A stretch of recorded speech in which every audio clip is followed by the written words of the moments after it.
Hi friends, मैं आकांक्षा GK with आकांक्षा में आपका स्वागत करती हूँ। फ्रेंड्स, आज हम हिंदी पढ़ने वाले हैं। हिंदी मेंस के लिए परिपत्र और अनुस्मारक। सबसे पहले हम ये देखेंगे कि ये क्या है और इनको हम डिफ़ाइन कैसे करेंगे। अगर आपको ये आता है क्वेश्चन कि इसमें अंतर बताते हुए प्रारूप लिखिए, तो आपको क्या करना है, उन दोनों का डेफिनेशन ही फॉर्म करना है। ऐसे अंतरवाइज नहीं करना है जैसे कि अपन ऐसे छोटे में करते थे डिफरेंस, वैसे बिल्कुल नहीं करना है।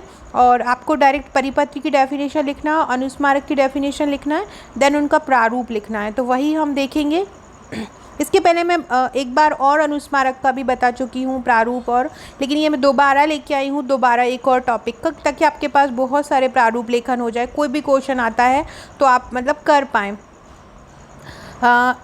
सेकेंडली, अगर आप पहली बार मेरे चैनल पे हैं तो सबसे पहले चैनल को सब्सक्राइब कर लीजिएगा, ताकि आपको जो भी मैं वीडियो डालूँ उसका इन्फॉर्मेशन आप तक मिलता रहे। तो चलिए स्टार्ट करते हैं। और आप लोग बहुत अच्छे से पढ़ाई कर ही रहे होंगे, क्योंकि इससे तो आपको कोई मतलब नहीं होगा कि लॉकडाउन है और पेपर कब होगा, क्योंकि जो पढ़ने वाले रहते हैं और जो टॉपर होते हैं उन्हें इससे कोई मतलब नहीं रहता है कि एग्ज़ाम होगा कि नहीं होगा। इससे कोई मैटर ही नहीं करता। वो पढ़ते हैं और जब तक पढ़ते हैं जब तक वो सिलेक्ट नहीं हो जाते हैं। तो आप भी उन्हीं लोगों में से हैं और आप भी पढ़ ही रहे होंगे, मैं आशा करती हूँ।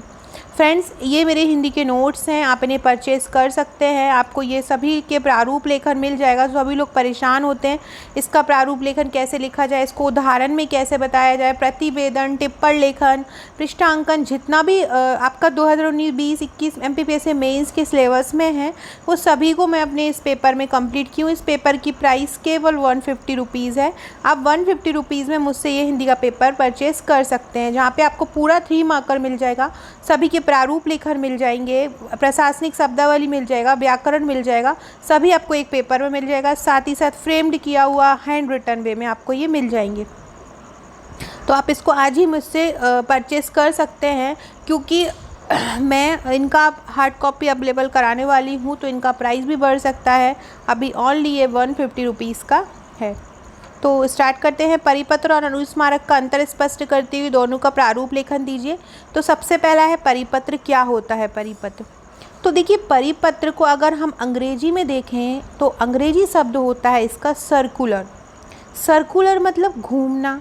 तो परिपत्र जो है, परि मतलब चारों तरफ, पत्र मतलब पत्र, एक पत्र जो चारों तरफ घूमता है वो क्या कहलाता है? परिपत्र। ये तो अपनी नॉर्मल बात में हो गया, हम शब्द से समझ गए कि परि मतलब चारों तरफ घूमना और पत्र मतलब पत्र। और अगर हम इसका अंग्रेजी शब्द देखें तो अंग्रेजी शब्द होता है इसका सर्कुलर। सर्कुलर मतलब भी होता है एक स्थान से दूसरे स्थान तक जाना। जैसे कि कोई चीज़ होती है तो अपन बोलते हैं नॉर्मल भाषा में कि ये सर्कुलेट होता रहता है, तो वही ये परिपत्र होता है। तो हमको यहाँ पे पहला पॉइंट लिख देना है कि जो परिपत्र शब्द है अंग्रेजी शब्द सर्कुलर का हिंदी रूपांतरण है। ऐसे शासकीय पत्र जो सर्कुलेट किए जाते हैं सर्कुलर या परिपत्र कहलाते हैं। सर्कुलेट, ऐसे शासकीय पत्र, देखिए शासकीय पत्र ये मेंशन जरूर कीजिएगा। तो ऐसे शासकीय पत्र जो सर्कुलेट किए जाते हैं मतलब एक जगह से दूसरी जगह पर भेजे जाते हैं, कंटिन्यू एक विभाग से अनेकों विभाग में भेज दिए जाते हैं। एक विभाग से एक ऑर्डर निकल गया है कि कोरोना के चलते स्कूलों के पेपर स्थगित किए जाते हैं। अब एक विभाग में निकाल दिया है। अब एक विभाग से ये जितना भी शिक्षा डिपार्टमेंट के जितने भी विभाग होंगे सब में ये जो आदेश है वो सर्कुलेट हो जाएगा। तो वो क्या कहलाएगा? वो परिपत्र कहलाएगा। आगे लिखते हैं हम। इस प्रकार जब कोई पत्र एक साथ अनेक प्रेषितियों को प्रेषित किया जाता है। प्रेषितियों मतलब अनेक, जहाँ पे हम चीज़ भिजा रहे हैं, जहाँ पे हम चीज़ सेंड कर रहे हैं। प्रेषितियों मतलब जिनको वो मिल रहा है।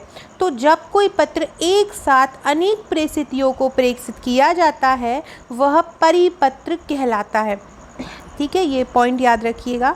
जब कोई पत्र एक साथ अनेक प्रेषितियों को प्रेषित किया जाता है तो वह परिपत्र कहलाता है।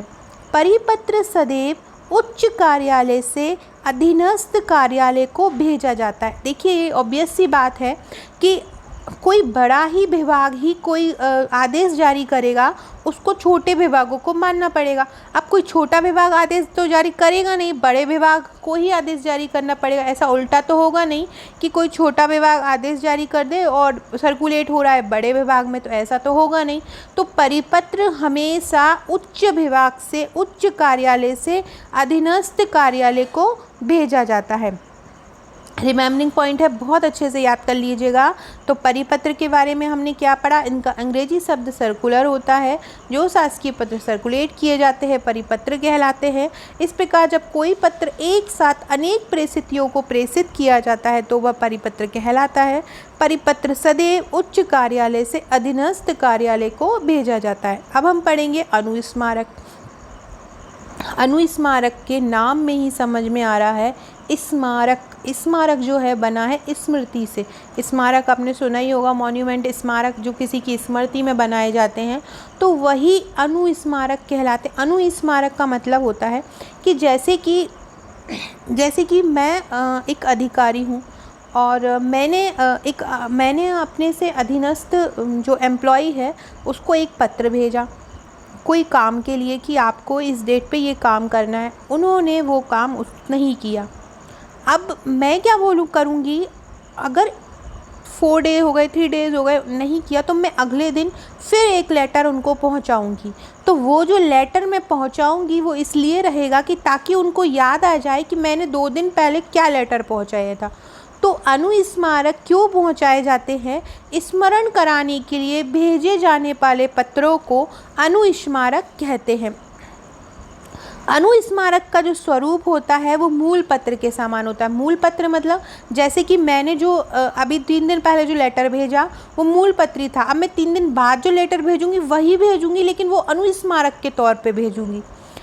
अगली लाइन हम लिखते हैं, लेकिन कभी कभी जब पिछले पत्रों के उत्तर नहीं मिल रहे हों और या मामले का महत्व अधिक हो तो लेकिन बहुत दिन हो जाते हैं और हम लगातार पत्र भेजते हैं अपने अधीनस्थ कार्यालयों को और फिर भी हमको रिज़ल्ट नहीं मिल रहा, हमारा उन लोग पत्र का जवाब नहीं आ रहा है और जो हम लेटर भेज रहे हैं वो बहुत ज़्यादा इम्पॉर्टेंट हो, तो अनुस्मारक जो है वो अर्ध सरकारी पत्र के रूप में भेजा जाता है ताकि उसके महत्व को समझा जाए, वो कार्यालय उसके महत्व को समझे और उस पर तुरंत एक्शन ले और तुरंत उत्तर दे।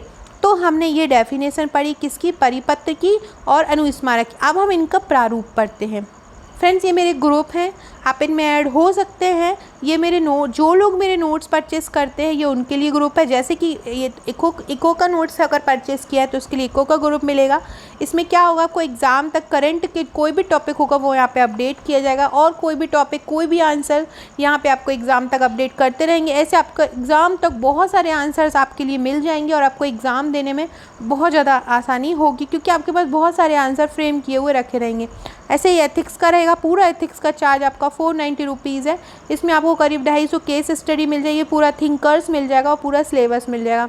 हिंदी जो आप अभी पढ़ रहे हैं, मैं पढ़ा रही हूँ हिंदी में, आपका 150 रुपीज़ हिंदी का प्राइस है और इसमें आपको पूरे प्रारूप लेखन मिल जाएंगे, 3 मार्कर मिल जाएगा, पूरा ग्रामेटिकल पार्ट मिल जाएगा, प्रशासनिक शब्दावली मिल जाएगी।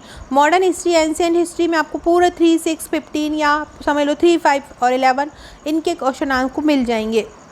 एंशिएंट हिस्ट्री की जो प्राइस है वो है 150 और एंशिएंट हिस्ट्री की प्राइस है वो है 200 और मॉडर्न हिस्ट्री की प्राइस है वो है 250। तो ये आप इनको परचेस कर सकते हैं। जियो की 3 मार्कर, जियो इसमें केवल 3 मार्कर, इसमें MP, इंडिया, इंटरनेशनल सभी शामिल है और ये आपका है 110 रुपीज़ का। केमिस्ट्री में केमिस्ट्री का पूरा सिलेबस है और क्वेश्चन आंसर फॉर्म में। मेरे नोट्स की खासियत यही है कि मैं टॉपिक वाइज नहीं क्वेश्चन आंसर फॉर्म में करा रही हूँ क्योंकि टॉपिक वाइज पढ़ना आपको कोई भी नोट से पढ़ लेते हैं आप नॉर्मल बुक्स रहती हैं आप पे, लेकिन आपको ये क्वेश्चन आंसर जो श्रृंखला है वो कहीं मिलती नहीं है। साइंस एंड टेक्नोलॉजी 300 रुपीज़ का, इसमें पूरा साइंस टेक आपको शामिल है जिसमें सिलेबस के अकॉर्डिंग सभी टॉपिक हैं। तो आप मेरे ये नोट्स परचेस कर सकते हैं। अब हम देखते हैं यहाँ पे परिपत्र का प्रारूप। परिपत्र को हम किस तरह लिखेंगे, देखिए हमको प्रारूप लिखना है तो प्रारूप में हम और कुछ नहीं लिखेंगे, बस ये डैश डैश डैश करेंगे। कैसे, सबसे पहले प्रधान कार्यालय, जिस कार्यालय के द्वारा भेजा जा रहा है, जो हमारा मेन कार्यालय है वो, अब हमने यहाँ पे जिस खाते कोई रजिस्टर खाता होता है उसमें से हम भेजा रहे हैं तो वहाँ पे यहाँ संख्या आ जाएगी, जिस डेट को पहुँचा रहे हैं वो आ जाएगा। अब ये विषय किस लिए है, जैसे कि कोरोना वायरस में छुट्टी करने बाबत, ऐसा हमने विषय लिख दिया तो वो विषय आ जाएगा। फिर इसके बाद जो नीचे है, नीचे परिपत्र का जो भी विषय वस्तु होगी वो यहाँ पे आ जाएगी विषय के नीचे।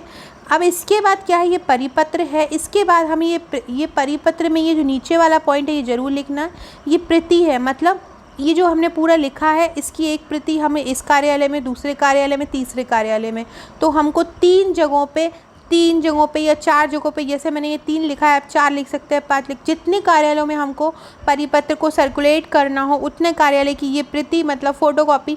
जैसे कि आप रिज्यूम बनाते हो तो रिज्यूम आप यहाँ पे नीचे लिख लेते हो कि संलग्न लिख लेते हो क्या क्या है। इसी प्रकार से यहाँ पे आपको 1 2 3 करके लिखना है कि आपकी प्रति, ये जो आपका जो आपने लिखा हुआ है इसकी प्रति आपको किस किस को देना है। तो इस प्रकार से यहाँ पे प्रति हो जाएगा और यहाँ पे जो आप पहुंचा रहा है उसका नाम लिखा आ जाएगा। और यहाँ पे लेकिन हमको अगर प्रारूप लिखना है तो हम ऐसे ही डैश डैश डैश डैश करके शो करेंगे। तो ऊपर सबसे पहले प्रधान कार्यालय, संख्या, दिनांक, विषय वस्तु आ जाएगा यहाँ पे बीच में, और प्रति, और ये इनका पूरा का ये 1 2 3 करके जो जिन लोगों को प्रति भेजना, और ये यहाँ पे निर्देशक आ जाएगा। अब हम पढ़ते हैं अनुस्मारक का प्रारूप। अनुस्मारक का प्रारूप देखिए मैंने इस तरीके से लिखा हुआ है।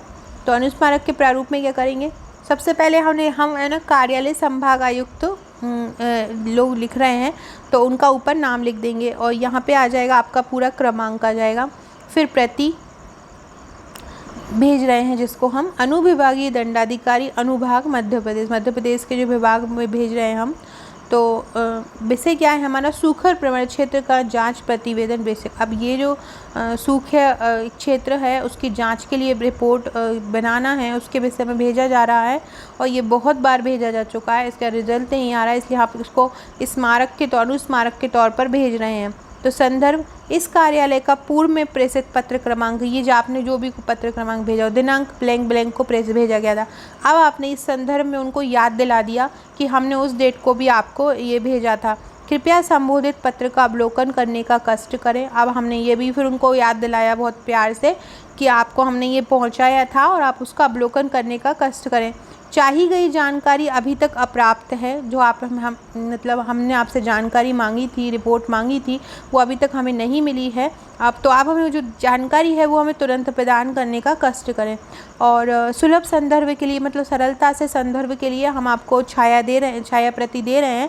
तो हमने यहाँ पे ये संलग्न यहाँ पे जो इसकी फ़ोटोकॉपी है वो यहाँ पे अपन ने इस अनुस्मारक से जोड़ दी, उपरोक्त अनुसार यहाँ पे लिख दिया। फिर यह हस्ताक्षर संभाग आयुक्त जो लिख रहे हैं वही नीचे आ जाएंगे और वही सबसे ऊपर आ जाएंगे और वही नीचे आ जाएंगे। तो इस प्रकार से आप यह अनुस्मारक का प्रारूप लिख सकते हैं कि सूखा प्रवण क्षेत्र जांच प्रतिवेदन रिपोर्ट। अगर आपका इस पे एग्जाम्पल आ जाए तो एग्जाम्पल में आप अगर आ जाता है तो आपको यहाँ पे पत्र क्रमांक कोई भी डाल देना है, 2612 डाल दो, ये दिनांक डाल देना है और यहाँ पे संलग्न चीज़ें लगा देना और यहाँ पे हस्ताक्षर कीजिएगा।